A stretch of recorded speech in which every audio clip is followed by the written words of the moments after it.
Welcome to the first Unitarian Universalist congregation of Ann Arbor, Michigan's online Sunday service. I'm the Reverend Manish Mishra-Marzetti, serving our community as senior minister.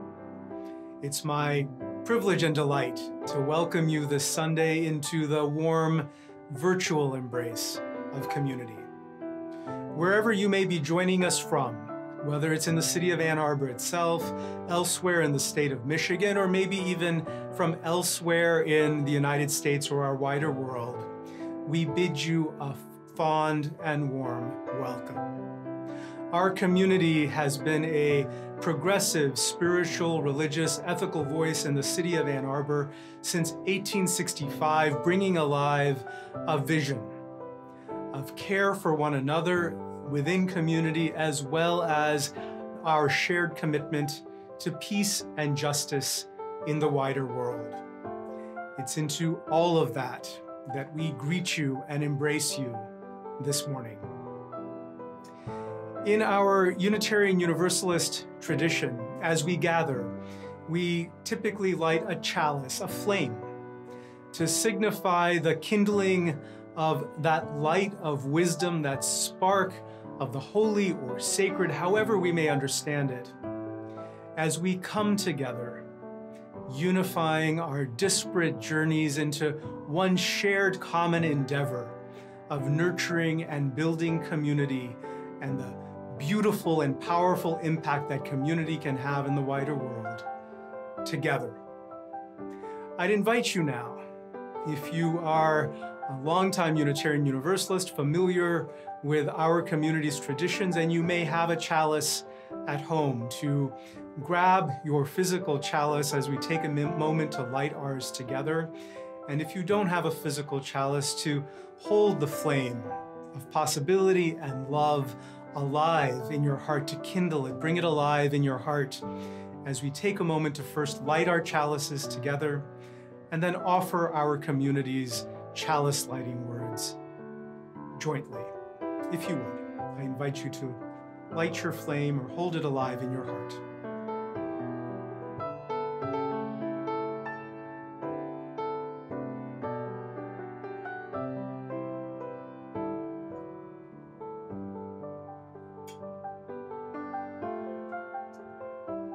Let us join together in the words of our chalice lighting. We light this chalice for the light of truth. We light this chalice for the warmth of love. We light this chalice for the energy of action. We light this chalice for the harmony of peace. May it be so.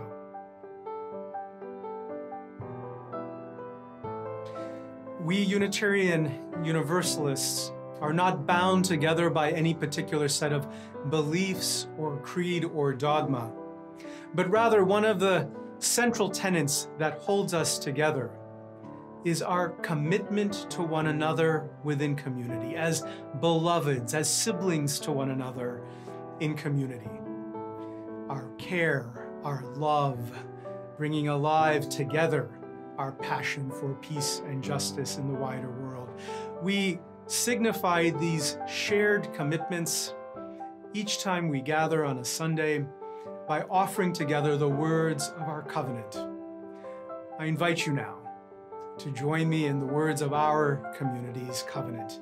If you would, let us join our hearts and voices as we say together, "The spirit of this church is love, and service is its law.